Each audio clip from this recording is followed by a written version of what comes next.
think about it. NWO. We're new. We're taking over World Championship Wrestling, and we're giving all the orders. These videos are satiric reviews. You don't have to agree, but don't bitch about it.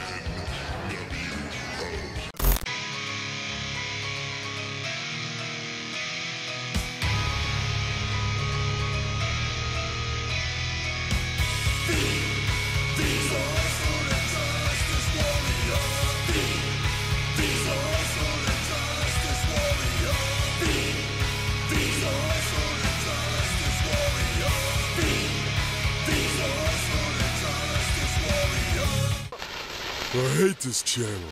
Hey there, I'm Social Justice Warrior V Infuso, and welcome back to this ongoing NWO retrospective. When we last left off, Hulk Hogan had just shocked the world by doing the unthinkable, by turning heel and aligning himself with the outside invaders. The next night, it seemed like all WCW could talk about was what transpired with Hogan at Bash at the Beach. The commentators constantly brought it up. Last night at Bash at the Beach, we found out who the third man was. One of the most shocking, one of the most startling, one of the most disappointing, disheartening events in the history of our sport. Fans want to know about the outsiders. They want to know about the third man. This has only just begun. What happened at the hands of Hulk Hogan last night? Take you back to the date that will live in infamy, if I can use that term, the 7th of July, 1996. Ric Flair, the U.S. title on the line. Arn Anderson and Sting in the second hour. But overshadowing it all, the pictures from last night in Bash at the Beach, you'll see what Hulk Hogan did. Maybe now we start to fight, and we got the guns to do it with. Other wrestlers mentioned it in passing. I was very close with Hulk Hogan for many, many years. However, last night, as big a surprise to me as anybody. Joining me. There was much confusion in all of our minds, especially the little kids. They were crying. They were very disappointed. And personally, I'm very disappointed on who the third person was. Jimmy Hart, you managed this man Hogan for 3 years. This is the first time in my life that I've really been lost for words. We don't condone what Hulk Hogan did. It was even a shock to us. We lived for a year and a half for the demise of Hulkamania, and he plucked it away from us. He destroyed it himself. Not supposed to end like this. You're supposed to stand for something. You're not supposed to leave like a thief in the night. Outsiders, insiders, until you can heal the sick, wake the dead, and drive little girls right out of the head. Woo! It was obvious that these guys, this story, this angle, was immediately the focal point in WCW. These guys came into the company and claimed that they were going to take over WCW. And you know what? They did just that. They immediately took over WCW's TV time, as so much of the product was immediately centered around this group and what they were going to do next. During the main event of Sting vs. Arn Anderson, the Outsiders, sans Hogan, would return to cause more anarchy. Though this time they were surprisingly successfully stopped by WCW security and an enraged Macho Man Randy Savage. The Outsiders were then escorted to the back as Sting and Macho Man cut a very passionate promo on their disdain for their friend's betrayal and the new people he chose to align himself with. These people continue to make our lives very, very tenuous. I am very, very surprised at you, Hulk Hogan. I should have known when I looked into your eyes. But you know something? I made a mistake. But you made a bigger mistake. You wiped out and trashed every single little kid. You told them to believe in themselves, and you know something? It's a good thing you told them to believe in themselves, because they sure as heck can't believe in you. You told them to stick it. No. You stick it, Hulk. Macho Man Randy Savage, you were very close with Hulk Hogan as I was. You were part of the Mega Powers. What I want to do to ya? I can't say you're on television, especially here at Disney. You take the worst thing that you can think about, and then you multiply it by infinity and beyond. Following the main event match and Sting and Savage's speech, the Outsiders were then interviewed by Mean Gene Okerlund. And it was surprisingly underwhelming. Of course, these two gentlemen, you know who they are. We certainly found out who they are, or were, last night. They come in limo. You and your partner come to this great organization, and all of a sudden, things start to crumble. The third member of the New Order will be here. Hulk Hogan will be at Nitro. And we'll see what these people have to do. You know, I thought tonight after we proved ourselves, you know, WCW last night took a beating. But I felt like Mark Furman at the OJ trial? No, at the Apollo. I mean, geez, come on. Come on, Big Daddy Cool. You could do better than that. The following week on Nitro, the NWO was yet again brought up time and time again throughout the show. Gene, I tell you what, I am upset like everybody is. Everybody. Everybody about Hulk Hogan. How he has stabbed all the little Hulkamaniacs in the back. He had to be a hero of yours when you were a kid. He was a hero. I looked up to him. Heck, I was a Hulkamaniac. I've taken my vitamins. I've said my prayers, and I've become an all-pro in the NFL. And then I find out he doesn't believe a thing that he was preaching. And the outsiders, Scott Hall and Kevin Nash, would once again make their presence known. First throwing up a custom NWO banner over Disney's WCW sign. Is it symbolic, King? Is it symbolic?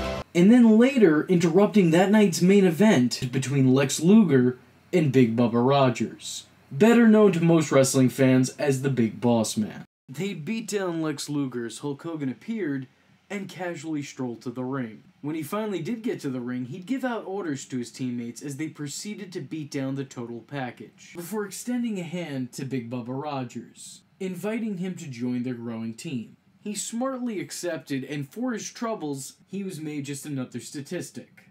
And with the way Hogan turned on these guys and gave out orders to Hall and Nash as if they were his henchmen, commanding them with simple hand gestures, it's no wonder Hulk Hogan in interviews has referred to himself as the godfather of the NWO. It's clear that's what he always thought his role was in the team. After taunting the crowd, they were yet again questioned by Mean Gene Okerlund, where Hogan practically cut the same promo he did at Bash at the Beach. These people out here, after I led their children down the right path, had the gall to boo Hulk Hogan. You fans can stick it, brother.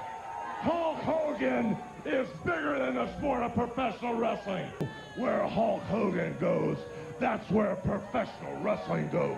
The new world order is taking over professional wrestling.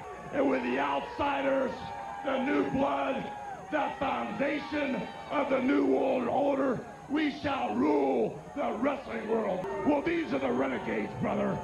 These are the men that when I open the door, brother, they had the guts enough to walk through it. And with these two friends of mine, the new world order shall rule the wrestling world. As you can see, it's pretty much the same promo. Same promo, same crowd reaction, same garbage thrown in the ring, same people in the ring, except this time in black. Yeah, that's right, Hulk Hogan would ditch his iconic red and yellow look for the black and white. And just to really cement his bad guy status, he would later even grow a beard.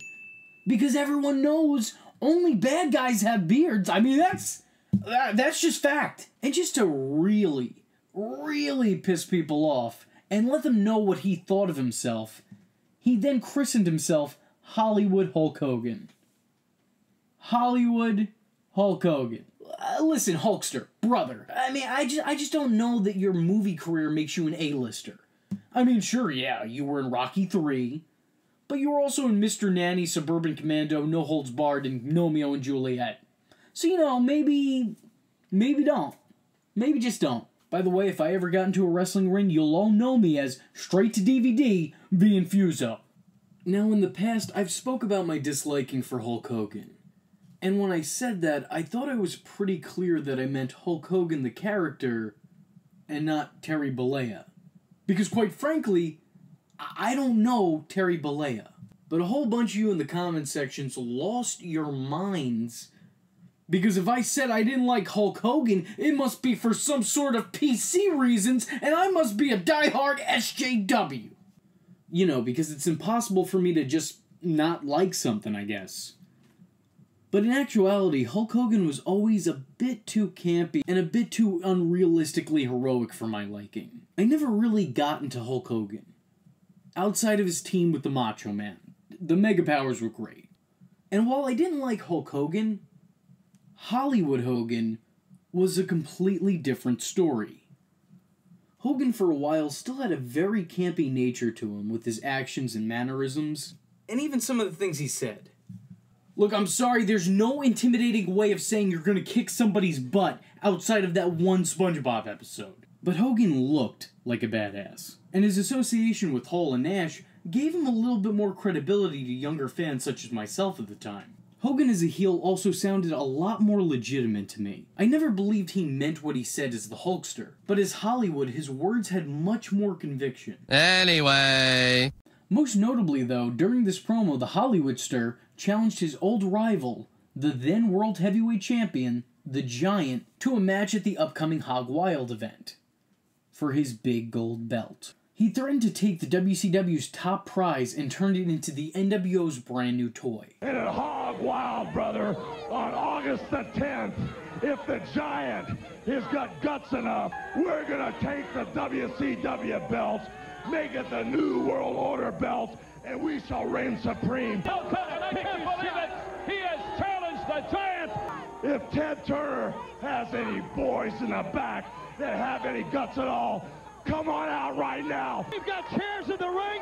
Ming's out. Dungeon of Doom there, putting it all aside. And this promo would close off that week's episode of Nitro, which was telling of the group's future, as they'd spend all their time together in WCW's main event. Though come to think of it, much better ending than Lex Luger versus Big Bubba Rogers. I don't know if that's exactly the match you want to close the show on. I mean, they're respected workers in their own right, but I don't know about main event. So maybe this is all just for the best. The next week on Nitro, Sting, Luger, and Savage were interviewed about their thoughts on their upcoming match that night with the Four Horsemen, though it was clear that they had other things on their mind. Last week, I got stumped into a mud hole. I'll be the first to say it, but where were Stinger, the Macho in Japan? But there's only one guy who rides in a big fat limo around here, and that guy can stick it. You know who I'm talking about. Let's say the same thing a different way.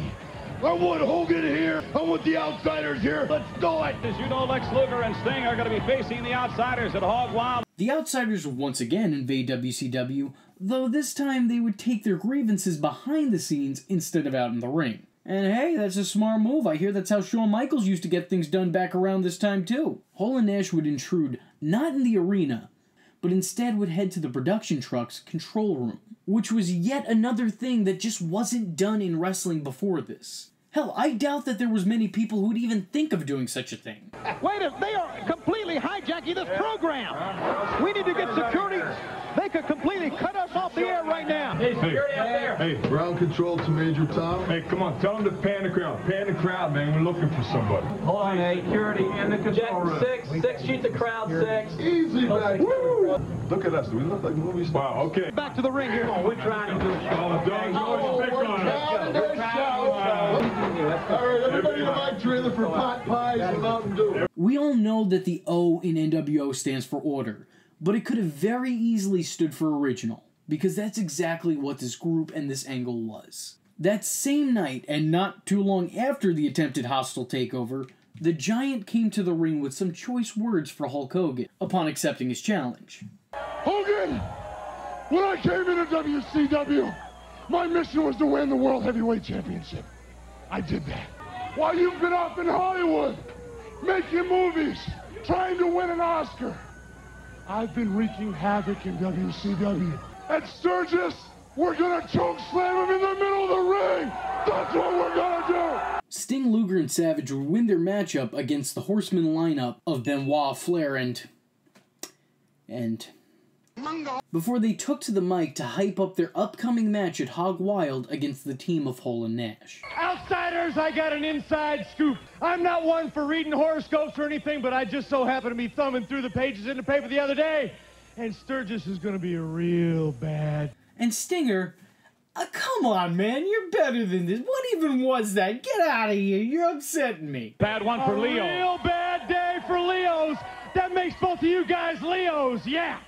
What the fuck are you talking about? While Luger and Sting declared that they'd gain a victory over WCW's resident bad boys, Macho Man claimed Hogan wouldn't even get the chance to face the Giant because he himself was coming after him. Oh, Hulk Hogan, the Giant accepted, and you're gonna go against him? No, because I'm gonna beat you up going down the aisle, right in front of all your bikers, brother. After Nitro that night, the Outsiders would go out of their way to jump and beat down an unsuspecting Sting as he was loading up his car. A video which wasn't seen by fans until the following week. Sting would, however, still compete in the ring that night despite allegedly sustaining injuries from the Outsiders' assault. During a 6-man tag match between the Four Horsemen and Sting, Savage, and Luger, the Mouth of the South, Jimmy Hart, rushed to the ring in an intense state of panic. He begged and pleaded for the wrestlers in the ring to stop fighting and to follow him, shouting, "We need help." Cameras rushed to the back where they caught Hall and Nash finishing up another attack, this time using baseball bats. They laid out Arn Anderson,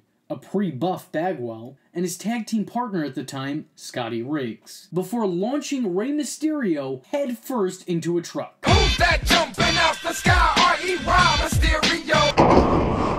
The two then headed out in their limo, but not before Randy Savage jumped on the top of the hood and tagged along for the ride. Look, I know that you were in Spider-Man, but that does not make you Spider-Man. The locker room headed to the back to check on the injured wrestlers, shouting nearly incoherently to get an ambulance or to call the police. There were tears shed from various members of the roster as they looked over the unconscious bodies of the men they shared a locker room with. And there's just so much raw emotion in what's happening here that you can imagine it was hard for a lot of younger fans at the time to separate fact from fiction. And apparently it was hard for audience members at the time too, because allegedly it was either people in the audience watching or people at MGM Studios that called 911, causing a fire truck and an ambulance to arrive on scene, if Eric Bischoff is to be believed. Throughout all the chaos, the one thing those injured wrestlers were able to make out was that there was 4 attackers, meaning that the NWO had already found yet another member. But who? Well, that question will not be answered here today. These attacks, and this one in particular, really added to just how much of a threat the NWO truly was. Those injured were loaded into an ambulance. Most notably, Rey Mysterio would be unmasked as he was stretchered out of the arena. This segment alone, lasted several commercial breaks as the commentators sold complete confusion at what to do next. Being that so many people were laid out, they didn't even know if they'd be able to continue with that episode's broadcast. Bobby Heenan even walked out of the arena that night after expressing legitimate concern for his own personal well-being. Following the attack, the show was halted for about another 20 minutes or so, which doesn't sound too long, but felt like nearly an eternity watching it. Even when the show proceeded, there was a real somber tone and the commentators didn't sound too invested in what was going on in the ring. They came off as if they were just going through the motions for the sake of the show, but their thoughts were clearly wrapped up in this unprecedented attack they just witnessed. On that very night, the NWO began a series of vignettes that served as the group's quote-unquote public service announcements. The following announcement has been paid for by the New World Order. Where they cut promos in an empty room that were later cut up in the editing process. The style was allegedly done because Hogan would just ramble on in promos, and this was a way to trim the fat and just get the meat of what he was trying to say. Who's going to be 4? Who's going to be 5? Is it another outsider? Or is it somebody right in the CNN center? And you know what? It's a good thing he did, because this style made for interesting viewing and definitely helped make these segments so memorable. The editing gave a nice touch to the group and serves as yet another example of just how different the NWO was from anything else in wrestling at the time. It's the new way! Is that okay, Billionaire Ted? You don't like it? Come and fight us. People are wondering who's going to be next. Don't call us, we'll call you. Yeah, it's invitation only there, chicos. With all of Ted's horses and all of Ted's men, you're not going to be able to put the WCW back together again. Their announcements were always entertaining, and the style of these video packages was never seen before this, and has never properly been duplicated since. And personally, I'd prefer to keep it that way.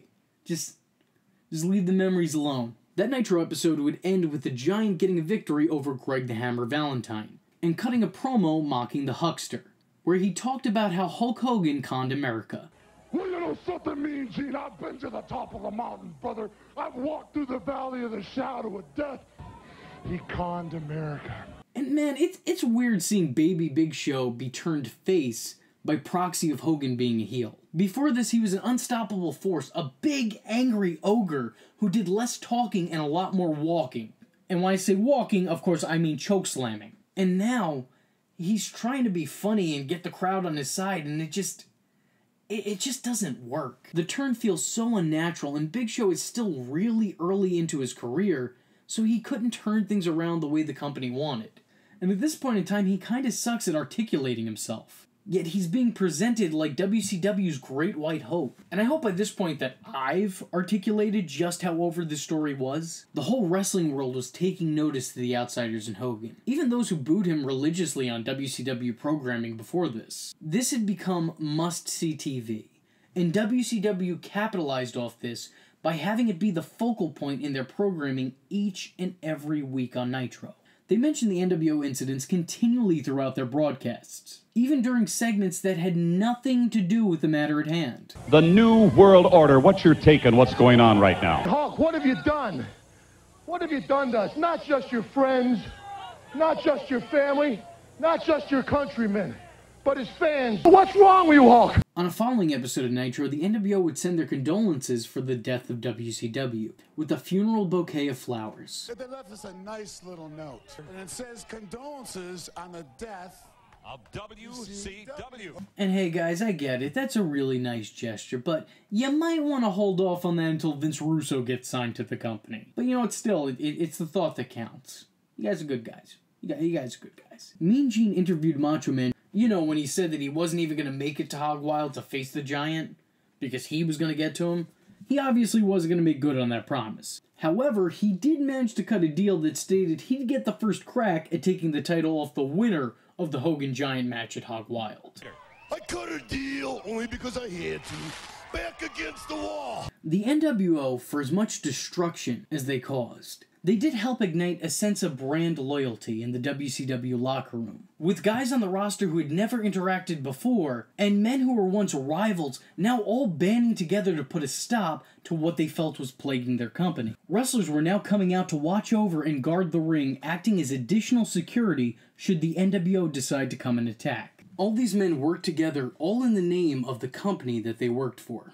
Hope that sentence wasn't too confusing. The WCW locker room showed that while the NWO was tough, the WCW wasn't backing down, and they weren't going anywhere without a fight. However, in addition to all the brand loyalty, there was also a feeling of complete alienation, as the locker room decided they couldn't trust anyone who had ever been close to Hulk Hogan, with Sting and Luger questioning the Nasty Boys' allegiance, all because Brian Knobbs had an off-screen friendship with Mr. Nanny. We want to know right now, where do you stand? Are you going to be a nasty boy with WCW, or are you going to walk with the outsiders? And the Four Horsemen jumping the Booty Man mid-match due to his very long-standing and public friendship with the Hulkster. There was no telling if Booty Man, Brother Booty, was a part of the Black and White, but the Horsemen weren't taking any chances. So I guess they were operating on that Bruce Wayne mentality. If we believe there's even a 1% chance that he is our enemy, we have to take it as an absolute certainty. And we have to destroy him. The New World Order also released another one of their famous announcements. But the video package was cut off by the request of Sting and Luger, who were similarly hijacking the show for their own agenda. Guys, I wonder, maybe billionaire Ted and his Atlanta Braves, they could use a few home run hitters, because we sure know how to swing a bat. Out of a job. It's the new. Respond to what's going on? Okay. We're just going to hang out and make sure. They're in the control room. I understand. None of that goes back. I had no choice. They told me to stop the tape. There's free pot pie and Mountain Dew in our trailer. Let's go. But, you know, it's okay when they do it, because they're baby faces. It's fine. Good guys could do bad things. It doesn't matter as long as they're good guys. We like them. Cheer for them. Sting and Luger would also once again compete in the main event that night. WCW's Golden Boys would get the win before sharing their thoughts on their opponents at next week's Hog Wild. All right. Very good. That's a beautiful part of the world. I don't know if it's going to be beautiful as you and Lex Luger square off against the outsiders. No, it won't be pretty, that's for sure. Before deciding to head after the NWO limo. As Sting went to open the door, he was instead met with a bag being thrown in his face. What a surprisingly disappointing way to end your go-home show. Finally, it was time to put up or shut up. A second opportunity for the WCW to redeem themselves and prove that they weren't second-rate to the New World Order. The stakes couldn't be any higher, as Sting and Luger put their pride on the line facing the likes of Hall and Nash. And the Giant would put his World Championship on the line against Hollywood Hogan, all at Hog Wild. And fun story, Alan actually suggested that I make the title of this video Hogan Goes Hog Wild, but I thought that was a crappy name for a video, but probably would have been a great name for Hogan's. And I think the most interesting thing about this night isn't the matches or even the outcomes. It was the advertising. Look at that box art. This is why we don't do photo shoots that far in advance. Because look at him. That ain't Hollywood Hogan. That's the Hulkster. Just thought I'd throw that out there. Also, Hog Wild was held at a biker event of some sort. So that means for no rhyme or reason, you'll hear a bunch of motorcycles rev up throughout the show. Outsiders. Sting and Luger. Now remember, we gotta bring... It's annoying. It's distracting. And most importantly, it just makes me think of that episode of South Park.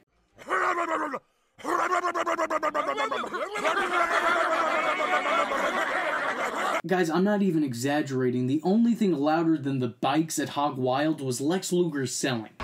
Speaking of nuts, has anyone seen the Macho Man Randy Savage, who guaranteed Hulk Hogan WCW? And he said on the WCW Saturday Night pregame show that he was born and raised right here. Yes, he was. Man, thank God for Eric Bischoff's biker fetish, because without it, well,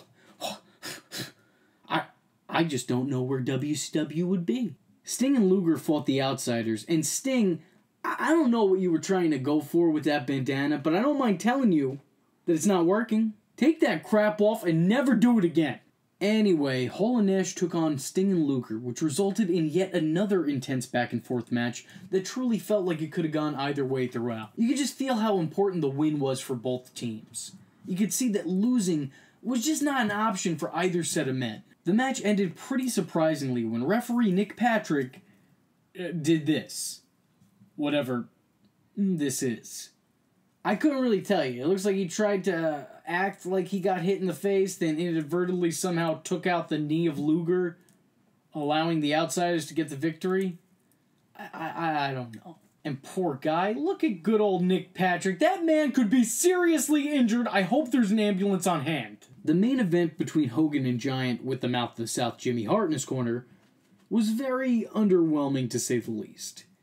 They had your standard Hogan match at the time, with plenty of stalling and shtick, followed by a number of holds the fans weren't really all that invested in. I mean, you have to realize, while this is Hogan, this is also the mid-90s, and wrestling audiences had mostly grown out of that style of wrestling. Though to both men's credit, despite the simplistic nature of the match, they did on occasion get a pop and the approval of the audience. Scott Hall and Kevin Nash would interfere on their friend's behalf, and would be laid out by the Giant for their troubles. But this interference would allow Hogan to once again gain the upper hand, and hit the son of Andre with his World Championship belt, knocking him out cold and allowing Hollywood to get the victory, thus crowning him the WCW, nay, the NWO World Champion. And by the way, when I say he knocked the Big Show out cold, I mean it.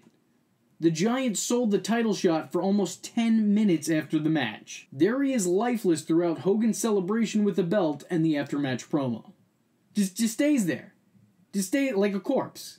You know, screw Nick Patrick. Can we get an ambulance for the extra big man? Hell, somebody check his pulse. Following this match, the former Brutus the Barber Beefcake, the Booty Man, came out clad in the NWO colors. And I've always wanted to know this.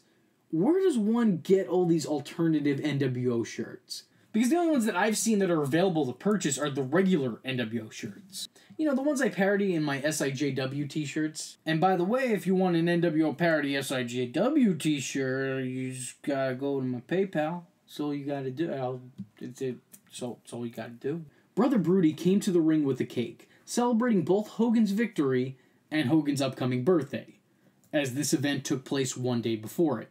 Brutus congratulated Hogan before Hogan told him that he loved him like he was his own blood. And yeah, he should, considering that for a while they were in-story related. Hogan would follow that up by beating down his best friend, explaining that the NWO doesn't mix business with pleasure. The show would come to a close as Hogan, Hall, and Nash spray-painted the letters of the NWO on WCW's big gold belt. Is it symbolic, King? Is it symbolic? The NWO, whether you loved them or hated them, had taken over WCW, eating away at their airtime, beating down their roster, bullying backstage officials, and now taking their championships. The NWO's impact was immediately felt, and if it wasn't obvious before, it was certainly obvious now.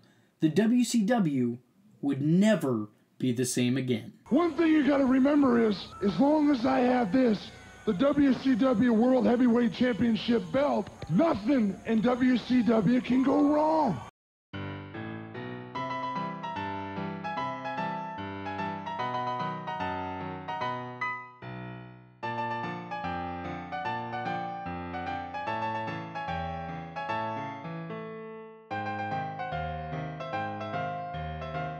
The angle was instantly innovative, tearing the walls down and doing things that were never done or hell even never thought in the wrestling industry before. If you watch the NWO documentary WWE released, you hear several wrestlers, both past and present, although now some of the present ones are also the past, describe the NWO as feeling real.